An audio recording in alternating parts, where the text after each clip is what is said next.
पाकिस्तान के साबिक़ कप्तान अज़हर अली साहब हमारे साथ मौजूद हैं। अज़हर साहब, हम किस मामले में या किस चक्कर में उलझे हुए हैं कि कौमी कोच होने चाहिए या गैर मुल्की कोच होने चाहिए? जब गैर मुल्की कोच आते हैं तो हम ये कहते हैं कि गैर मुल्की कोच आ गए हैं, ये पाकिस्तान को अब क्या क्रिकेट सिखाएंगे, और जब हम अपना कोई पाकिस्तान का कोच लगता है तो वो भी हम उससे भी कहते हैं कि ये इसको क्यों लगा दिया है। आपके ख्याल में बेहतरी किस तरफ है?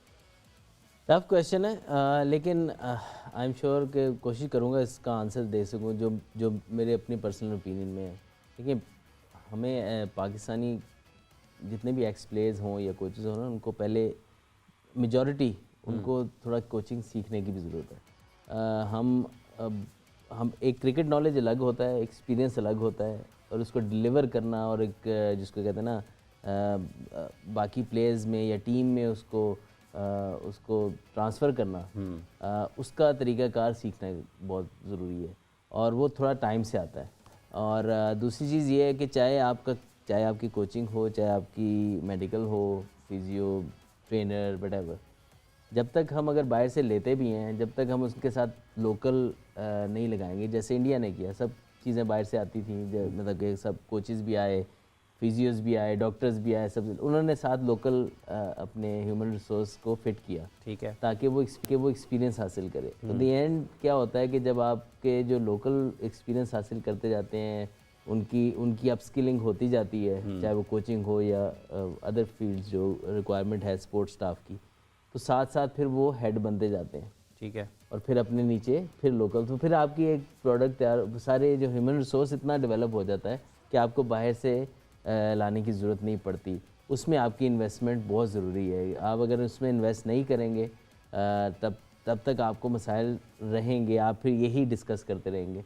तो हमारा जो मकसद है ना बाहर से किसी भी फील्ड से किसी को बुलाने का, वो सबसे बड़ा ये होना चाहिए कि हमने अपने स्टाफ को अपस्किल करना है, ठीक है। उसके बाद लोकल आप जितना आप लोकल लोगों को साथ लगाएंगे टीम को, उतना पाकिस्तानी मतलब इनकी स्किल डेवलपमेंट अपने लोगों के साथ ही होगी। अगर आप बाहर से लोगों को लगाते हैं तो उसका मकसद क्या है? मकसद क्या है? उसका टीम चलाना खाली मकसद नहीं होना चाहिए। उसका मकसद ये भी होना चाहिए कि वो अपस्किल हों, कोचिंग में हों, फिजियो अपस्किल हों, डॉक्टर्स अपस्किल हों। मकसद ये होना चाहिए मेरे ख्याल में, कि आप अपना भी ह्यूमन रिसोर्स डेवलप करें। और अब इन दी एंड आपको ज़रूरत नहीं पड़ेगी ना फिर आपके जो प्लेयर्स हैं उनको जिस तरह मैं हूँ, मैं अपने टेस्ट मैचेस साइड पे रखूँ, और अपने आप को, अगर मैंने कभी कोचिंग करनी है तो मैं अपने आप को अपस्किल करूँ कोचिंग के अंदर।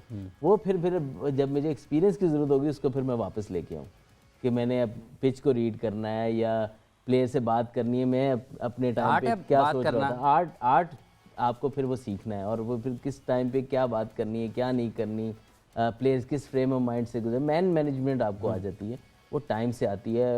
अगर मैं कहूँ मैंने अभी क्रिकेट छोड़ी और मैं स्ट्रेट अवे ये कर लूँगा, तो मेरे ख्याल में इतना आसान नहीं है जितना लगता है। ये तो आपके बहुत करीबी दो साथ खेले हुए लोग हैं, उनकी तरफ भी जाती है बात।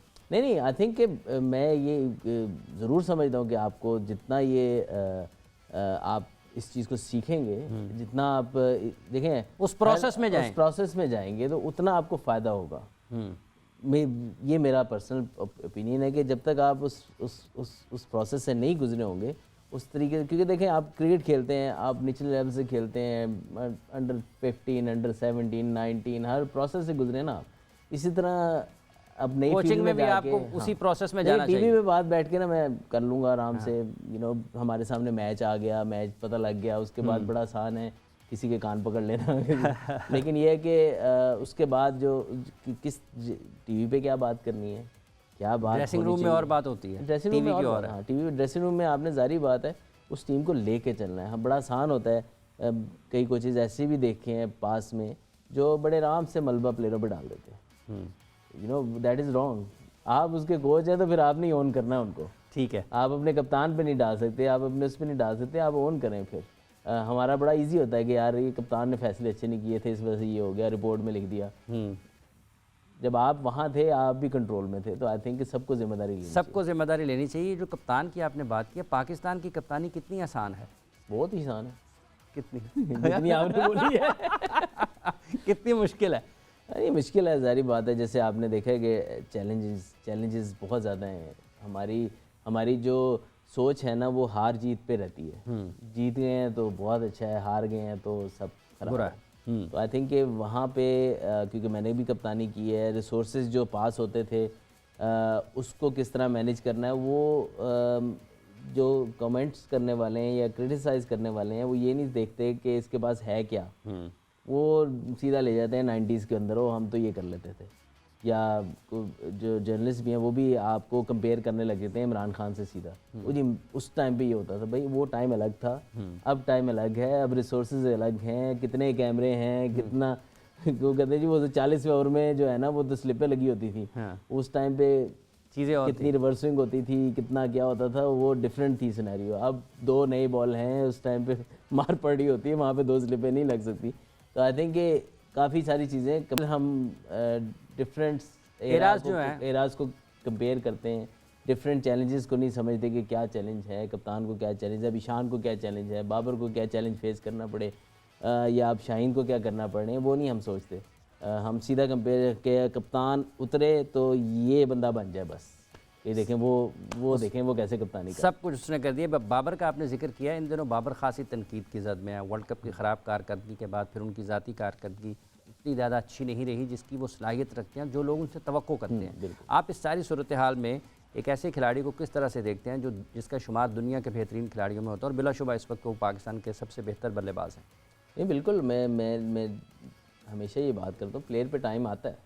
और मुझे ऐसा देख के ना टेस्ट सीरीज़ में लगा कि उसके बहुत ज़्यादा फॉर्म में मसला है, उसकी मूवमेंट बहुत अच्छी है, शॉट्स अच्छे खेल रहा है, you know enough time crease पे गुजार रहा है कि इट मीन्स कि his form is right. But time some time player पे ऐसा होता है कि कभी अच्छा बॉल हो जाएगा, कभी उससे मिस्टेक हो जाएगी। एक बॉल होती है बैट्समैन के पास, और अगर टाइम ऐसा चल रहा हो तो अक्सर आपने देखा होगा जब इन फॉर्म होता है ना तो बैट बॉल्स सारे उसको मिल रहे होते हैं, ठीक है, अच्छे बॉल दूसरे एंड पे हो रहे होते हैं सारे। और जब आप उस तरीके से उस टाइम से गुजरे होते हैं जब आप स्ट्रगल कर रहे हो फॉर रन्स, हर चीज़ आपके अगेंस्ट जाती है, बॉल भी अच्छा गिरता है, आपको डिसीजन भी मार्जिनल आपके अगेंस्ट चले जाते हैं। इसी तरह ही आपको बुरे बॉल उस तरीके से नहीं मिलते जैसे दूसरे बंदे को मिल रहे होते हैं। तो ये टाइम आते हैं, और बाबर ऐसा प्लेयर है, अभी आपने T20 सीरीज़ में देख लिया कि आते ही 250 कर दिए उसने। तो आई थिंक कि बाबर ने जब टेस्ट कैरियर स्टार्ट भी किया था उसने काफ़ी स्ट्रगल किया था, 2-3 साल स्ट्रगल किया, उसके बाद उसने परफॉर्म करना शुरू किया था और फिर बहुत कंसिस्टेंट परफॉर्म किया। तो अभी भी मैं आई एम श्योर कि वो जैसे ही दोबारा से रन्स करना शुरू होएगा फिर ही आप कहेंगे कि हर मैच में माशाल्लाह रन्स कर रहा है। और एक्सपेक्टेशन जैसे आपने बात की ना, ऐसे प्लेयर से बहुत ज़्यादा हो जाती है, वो फेल हो ही नहीं सकता, ऐसी एक्सपेक्टेशन होती है। तो आई थिंक ऐसे नहीं, एज ए प्लेयर को एज ए प्लेयर ही देखना चाहिए। और स्टीव स्मिथ का अगर ये सीरीज़ देखें वो भी इतनी खास नहीं गई, बहुत बुरी, हाँ, बहुत बुरी गई। तो ये प्लेयर्स पे टाइम आते हैं।